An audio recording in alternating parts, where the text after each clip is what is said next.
Unelected government staying in power for over a year and a half. Everything has been done undemocratically. Tens of thousands of political prisoners behind bars. We currently have over 100 members of parliament being held as political prisoners with no investigations, no trials. I think the biggest two pieces which seem to sort of trace back to ISI were that the protest movement, one, received a lot of funding. I suppose a lot of this was USAID as well. However, the one thing that a lot of the protests, you see that there were militants that infiltrated the protests. Without a doubt, these weapons had to have been supplied from somewhere in the subcontinent, and the only possible source is ISI.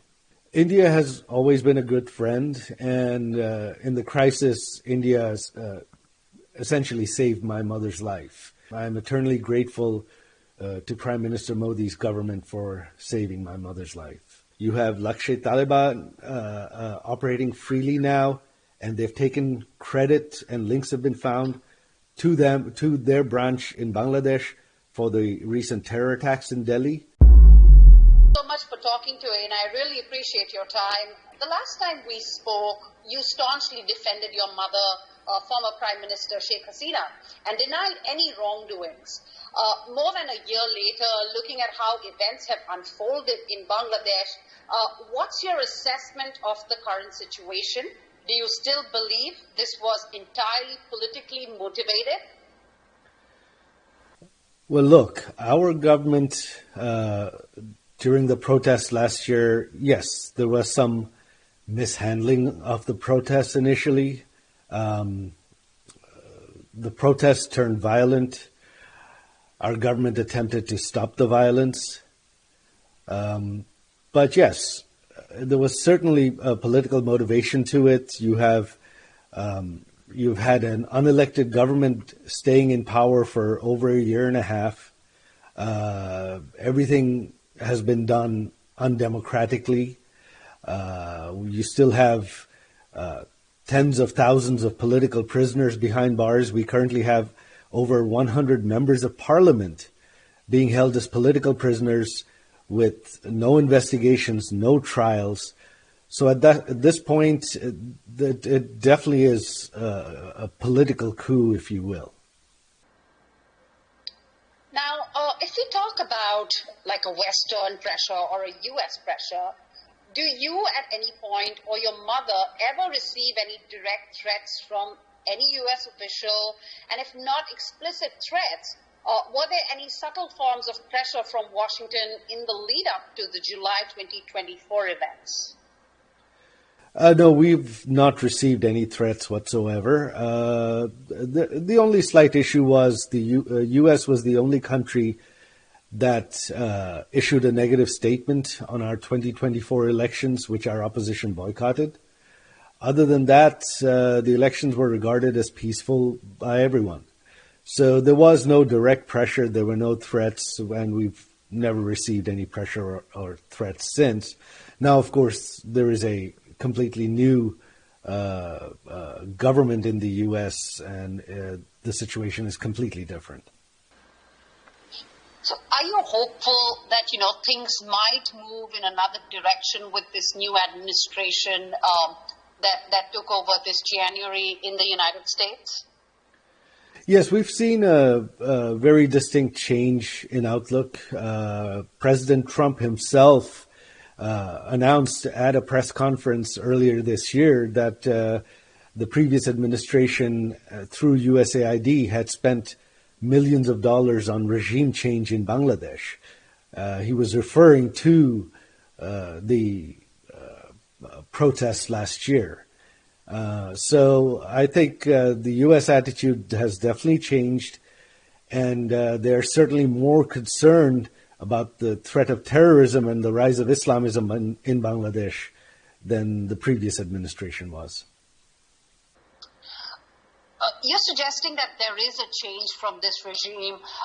Has anyone tried to reach out to you from this new administration? Any U.S. officials from the State Department NSC, folks from the White House. Have you heard anything, or are you in talks with anyone? I can't really disclose that right now. Okay. You've suggested Pakistani ISI involvement in the protest movement. Can you provide specific evidence that the ISI assisted the student demonstrations in Bangladesh?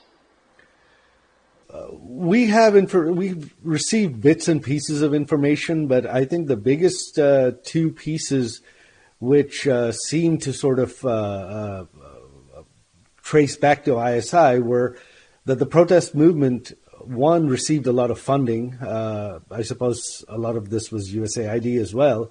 However, the one thing that a lot of the protests, you see, that there were militants that infiltrated the protests, and many of them were armed. They were armed with firearms. Many of them were caught on video with firearms shooting.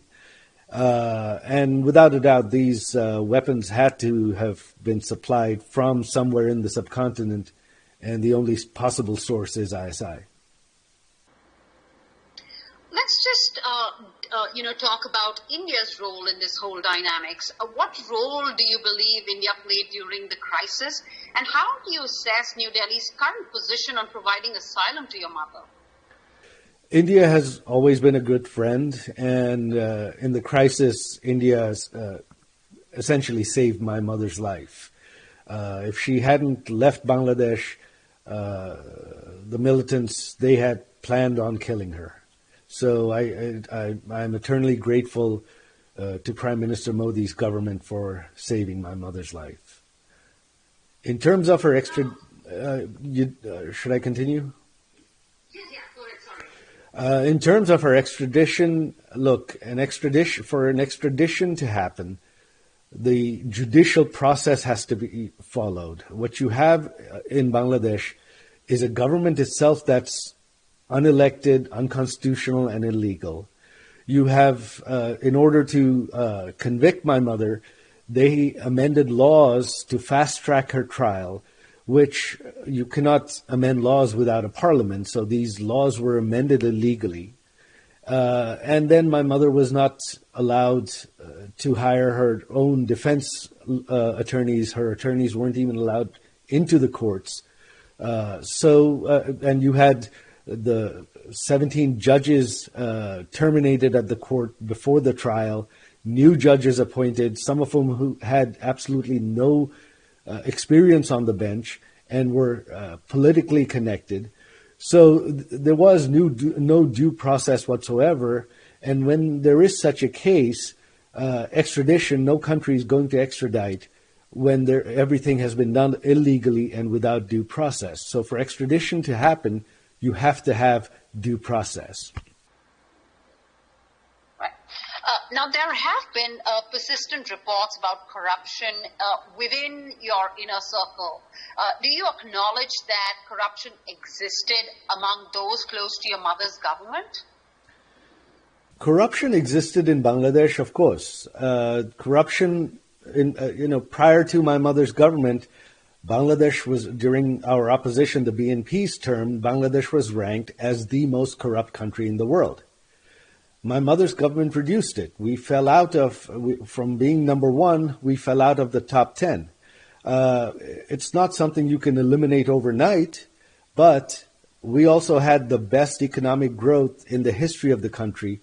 For much of my mother's term, Bangladesh was one of the top 5 fastest growing economies in the world. It was regarded as the next Asian tiger.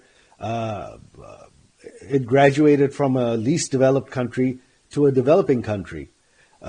Did corruption go away? No. But this level of development and economic growth would not have been possible with major corruption. On the interim government at this point, what evidence can you provide that Dr. Muhammad Yunus lacks popular support? And if he doesn't have the country's backing, as you suggested, then who is propping up the current government in Bangladesh? If Muhammad Yunus was popular, then why would he not just have held an election one election, and then run the country with legitimacy. He has held on to power for a year and a half because without holding an election, because he has absolutely zero popular support. The political party that the students formed, the NCP, in all the polling run in Bangladesh to date, within this government's term, they're polling at simply 2%. They've never gone above 2% popularity. So Yunus and the student party have almost no popularity. And that is why they've held on to power without an election. Now, talking about the geopolitical timing of this whole play out, how do you explain the timing of these events given Bangladesh's deepening ties with China and expanding participation in the Belt and Road Initiative? What does your mother really make of this? Our government's policy was to have friendly relations with all countries. So we pursued trade relations with China, with India, with the US. We didn't really take sides. So I don't think that really had anything to do with it. If anything, the Yunus regime has been trying to get much closer to China. They've had prominent state visits to China.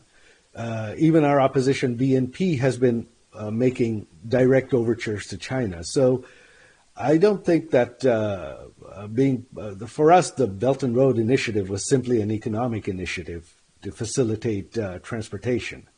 I don't think that really had any bearing on this. On the extradition request, coming back to it, will your mother really contest the extradition request from Bangladesh, and on what grounds? You did briefly mention about, the grounds, of course. And frankly, do you believe she can receive a fair trial in the current political climate in Bangladesh? Not at all. This was a rubber stamp court. This was a kangaroo court. Right now, for the past year and a half, tens of thousands of political prisoners have been held without bail.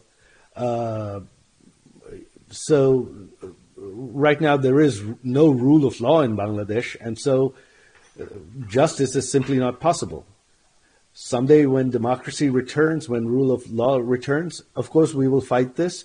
And there is absolutely no way this trial, this process will be upheld by any court. It's simply not possible because it was so blatantly executed.